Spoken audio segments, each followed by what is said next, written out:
RCF.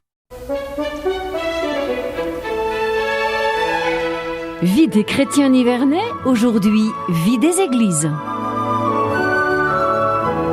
Anne-Marie Chany, bonjour. Bonjour. Vous êtes dans le diocèse de Nevers, l'archiviste en titre, vous avez cette responsabilité et vous êtes notre guide dans une série radiophonique consacrée justement aux archives du diocèse de Nevers. Aujourd'hui, au sommaire de l'émission, un portrait de Monseigneur Étienne Lelong que vous entendez développer sur 1, 2, 3 émissions peut-être ? Oui, voilà, c'est en effet. Et en particulier aujourd'hui, donc, un zoom sur la relation qu'il avait avec son clergé, ses fidèles, Bernadette, l'évêque administrateur aussi du diocèse, donc c'est un évêque du diocèse de Nevers entre 1877 et 1903. Oui, l'émission précédente présentait le bref épiscopat de Monseigneur Thomas de Ladoux, mort à Nevers en 1877. Et c'est Monseigneur Étienne Lelong qui lui succède. Il va rester 26 ans dans le diocèse. Après un rappel du contexte historique de cette fin du XIXe siècle, je le présenterai en m'appuyant notamment sur les travaux de l'abbé Jean Batteux, que nombre d'entre vous ont connus. Il a en effet publié une étude sur Monseigneur Lelong dans les mémoires de la Société académique du Nivernais en 1983. Commençons par le rappel historique. Comme nous l'avons vu, à cause des questions politiques en Italie, les catholiques se resserrent autour du pape à Rome. En France, les catholiques se divisent sur la société de leur temps. Nous sommes sous la Troisième République et une évolution anticléricale du gouvernement commence en 1875. Les historiens André Latreille et René Raymond écrivent « Les républicains arrivent au pouvoir non seulement pleins de ressentiment contre les cléricaux, mais décidés à réaliser leur idéal d'une société laïque, d'un État seul maître chez lui et métaphysiquement neutre. » Les catholiques voient dans cette politique la négation des droits de Dieu et de l'Église, une intolérable injure au passé de la France et à la volonté de la majorité. Sur fond de développement des loges maçonniques, du recul des catholiques aux élections et d'escarmouches sur le budget des cultes, Léon Gambetta trace le programme en 1878. Dispersion des congrégations, laïcisation de l'enseignement et mise de l'Église au droit commun. Son application débute avec les décrets de 1880 sur les congrégations non autorisées, puis les lois de 1881-82 sur l'enseignement. Nous y reviendrons. Malgré l'attitude plus conciliante du pape Léon XIII, successeur de Pie IX, qui prône en 1892 le ralliement des catholiques à la République, certains refusent et le climat se détériore. L'affaire Dreyfus divise le pays. La majorité des catholiques se retrouve dans le parti anti-dreyfusard avec la droite nationaliste, militariste, autoritaire. La presse catholique et la virulence de la réaction cléricale semblent menacer la République. En 1899, l'Église reste le principal symbole du refus de la Révolution de 1789. Ces tensions vont aboutir en 1905 à la loi de séparation des Églises et de l'État. Mais Monseigneur Lelong est mort en 1903. Étant donné la durée et les enjeux de cet épiscopat, je vais le traiter en plusieurs fois. Aujourd'hui, je vais présenter l'évêque, l'administrateur du diocèse, et son attitude envers ses prêtres, les fidèles et Bernadette. Étienne Antoine Alfred Lelong est né à Chalon-sur-Saône en décembre 1834 d'un père négociant et d'une mère au foyer, intelligente et sensible. Son enfance est pieuse, il est de santé fragile. Il fait ses études à partir de 1849 au petit puis au grand séminaire d'Autun. Ordonné prêtre en 1857, il est pendant 10 ans secrétaire de l'évêque, puis vicaire général du diocèse d'Autun auprès de plusieurs évêques. Nommé à Nevers à la mort de Thomas de Ladoux, il est sacré dans la cathédrale d'Autun en novembre 1877 par l'évêque de ce diocèse, assisté de Monseigneur Forcade, ancien évêque de Nevers, et de Monseigneur Corté, évêque de Troyes, originaire du diocèse de Nevers. Le 28 novembre, il fait son entrée solennelle à Nevers, où il reçoit les visites officielles des autorités civiles et militaires. Les avis divergent sur sa personnalité. Selon les rapports de 2 préfets, en 1879 et 1881, il n'a aucun talent de parole et semble effacé, manquant de hauteur de vue. Les préfets dénoncent ces opinions ultramontaines, très hostiles à la République. Ces idées sont celles du Parti catholique militant, ne faisant preuve d'aucun esprit de conciliation dans les incidents qui se produisent inévitablement à cette période. Mais le Parti catholique dans la Nièvre n'est pas organisé comme dans l'Ouest, avec laïcs et clercs ayant pour chef l'évêque. Monseigneur Lelong ne joue pas de rôle politique. Quant aux mœurs du prélat, elles sont modestes et réservées, n'ont jamais donné matière à critique. Sa vie est austère et simple. La qualité de son entourage est soulignée, notamment ses vicaires généraux, Augustin Cronier et Emmanuel Dubarbier. Pour son clergé, Monseigneur Lelong est avant tout évêque, administrateur avant d'être pasteur. Il est conscient de son devoir, je cite, « ouvrier de Dieu et de l'Église et dispensateur de la parole de vérité ». Pour l'abbé Charrier, je cite, « Monseigneur Lelong était évêque avant d'être père. Il administrait avec la tête beaucoup plus qu'avec le cœur. Il fut plus estimé qu'aimé. » Alors, quelle fut son attitude envers ses prêtres? L'une des dernières paroles de Monseigneur Lelong a été « L'avenir de la France est entre les mains du clergé ». L'abbé Batteux souligne que son clergé a été l'une de ses préoccupations majeures. D'abord, la formation des prêtres. Au petit séminaire de Pignelin, excellent établissement. L'évêque ne manque pas la distribution des prix et y consacre en 1890 une nouvelle chapelle. Formation aussi à l'institution Saint-Cyr, située vers la place Ducale jusqu'en 1889. Monseigneur Lelong acquiert alors un terrain vers le parc et bénit le nouvel établissement en 1895.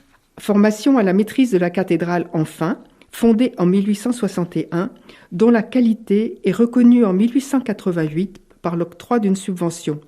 Elle fournit des vocations sacerdotales. Le grand séminaire, situé dans l'actuelle médiathèque Jean Jaurès, est dirigé par les maristes. Il est agrandi et l'évêque y est très attentif aux études.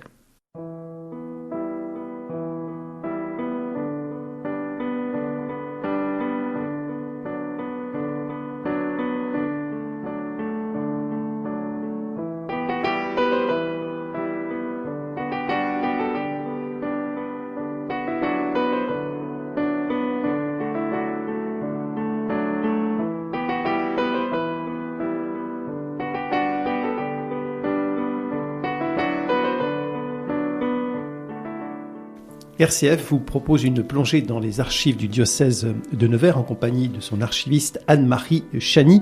Anne-Marie, vous nous proposez aujourd'hui un portrait de Monseigneur Étienne Lelong. Vous allez développer en plusieurs chapitres et dans ce premier chapitre, la suite à présent de ce zoom sur le clergé qui entoure effectivement Étienne Lelong, cet évêque de Nevers entre 1877 et 1903. Oui, Monseigneur Lelong souhaite des prêtres pieux, fidèles à la doctrine de l'Église et dociles à la hiérarchie. Il les rencontre 6 fois par an lors des conférences ecclésiastiques obligatoires, par exemple sur l'écriture sainte, la théologie, la liturgie, l'histoire ecclésiastique. Il effectue chaque année des visites pastorales.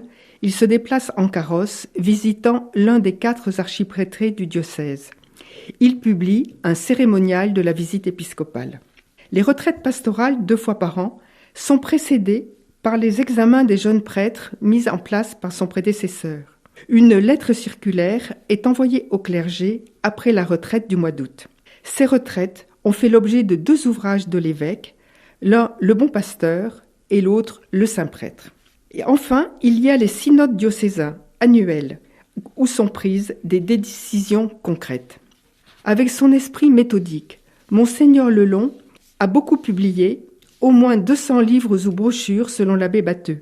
Il a codifié la législation diocésaine et publié en 1902 une nouvelle édition du formulaire du clergé nivernais. Il établit pour les curés une liste de livres et il souligne que j'appellerai officiels et dont vous devez avoir un exemplaire entre les mains. Il n'est pas possible de les énumérer tous, mais on peut relever des textes issus des diverses rencontres que j'ai citées, les catéchismes diocésains, lettres pastorales, mandements de carême, des livres liturgiques, rituels et cérémoniales romains et non plus diocésains, propre des messes des saints du diocèse, des livres de chants romains avec des compléments nivernais. Il impose aux fabriques de s'abonner à la semaine religieuse du diocèse, considérée par le préfet comme l'organe de l'évêché. Le synode de 1897 demande aux curés de s'en faire les propagateurs. Monseigneur Lelong est un législateur méticuleux, voire même tatillon. L'abbé Batteux donne l'exemple de l'interdiction aux prêtres de l'usage de la bicyclette ou du tricycle en 1880, fait une description minutieuse de ce que doit être la clé des tabernacles en 1884. Alors, quelle fut son action envers les si fidèles ? Les missions prêchées dans les paroisses ont pour lui une grande importance. Des comptes rendus sont publiés dans la semaine religieuse et des croix de mission sont érigées. Des confréries sont établies ou rétablies dans les paroisses, notamment à la cathédrale. Les écoles chrétiennes font l'objet de difficultés pour des raisons politiques, nous le verrons. Ces mandements de carême transmettent ces préoccupations. Devoir des chrétiens envers l'Église, le repos et la sanctification du dimanche, la mauvaise presse, la famille, l'aumône, l'esprit chrétien, etc. Il est assez traditionnaliste et n'aborde les nouveautés qu'avec une grande circonspection. Il garde habituellement une certaine distance. Lors de ses obsèques, l'abbé Gauthier dit « L'évêque prenait la parole devant le cercueil des grands chrétiens, par exemple, Mère Joséphine Imbert, supérieure générale des Sœurs de la Charité, des généraux, des comtes, des comtesses. Néanmoins, il fait preuve d'une grande humanité et d'une réelle émotion en 1890 lors de la catastrophe de la machine qui fit 35 morts et 8 brûlés. Il visite les familles, donne des secours aux plus nécessiteuses. Il est très charitable et consacre sa modeste fortune à de bonnes œuvres, laissant à sa mort 3 000 francs pour les pauvres de Nevers. Il consacre officiellement au moins 16 églises, mais la liste est incomplète, dit l'abbé Batteux. Il a la joie d'ajouter à Nevers une nouvelle paroisse, Notre-Dame de Lourdes, dont l'église s'élève en 1902 sur la butte des Montapins. 1902, c'est également l'année de son jubilé épiscopal. Très attaché au pape, il se tourne vers Rome où il est allé 6 fois. C'est vers Rome que se porte ma pensée, mon cœur et mes espérances. Le dernier point que je vais aborder aujourd'hui concerne le rapport de Monseigneur Lelong à Bernadette. Après Monseigneur Forcade, qui l'a accueilli à Nevers, puis Monseigneur de Ladoux, il est le dernier évêque à l'avoir connue vivante. Lors de la mort de Sœur Marie Bernard, le 16 avril 1879, Monseigneur Lelong est en déplacement, mais il revient pour présider ses funérailles le 19 avril. C'est à souligner, car il ne préside pas habituellement les obsèques de simples religieuses. Il dit « Le souvenir de la voyante de Lourdes, devenue sœur de la Charité de Nevers, demeurera vivant parmi nous. Mais en pratique, il n'en parle pas, avant d'annoncer en 1883 un pèlerinage diocésain à Lourdes. » L'abbé Batteux souligne cet étrange silence de l'évêque et du clergé, alors que dès la mort de Bernadette, les habitants disaient « la sainte est morte », que de nombreuses lettres arrivent à Saint-Gildard, que des pèlerins viennent se recueillir auprès de son tombeau et que la réputation de Lourdes ne cesse de progresser. Ce long silence fait suite à la réserve qui prévalait du vivant de Bernadette. En 1884, toutefois, il vient bénir la grotte de Lourdes aménagée dans la cour de Saint-Gildard et la statue de Notre-Dame, et il préside dans l'été office solennel et procession du 15 août. Le 11 février 1892 a lieu pour la première fois dans le diocèse la fête solennelle de l'apparition de Lourdes dans la chapelle de Saint-Gildard. Enfin, à l'occasion de la consécration de l'église Notre-Dame de Lourdes en 1902, il s'exprime « Il me semble que dans cette ville de Nevers, honorée de la présence de la voyante de Lourdes, constituée gardienne de son tombeau, un monument de souvenir et de reconnaissance s'imposait. » Monseigneur Lelong meurt en novembre 1903 et c'est à partir de 1904 que commenceront les démarches en vue de la canonisation de Bernadette. Et nous verrons certainement dans une prochaine mission ses relations avec les autorités civiles. Merci pour cette émission, Anne-Marie Chagny. Donc prochain rendez-vous dans les archives diocésaines sur RCF. À bientôt. À bientôt.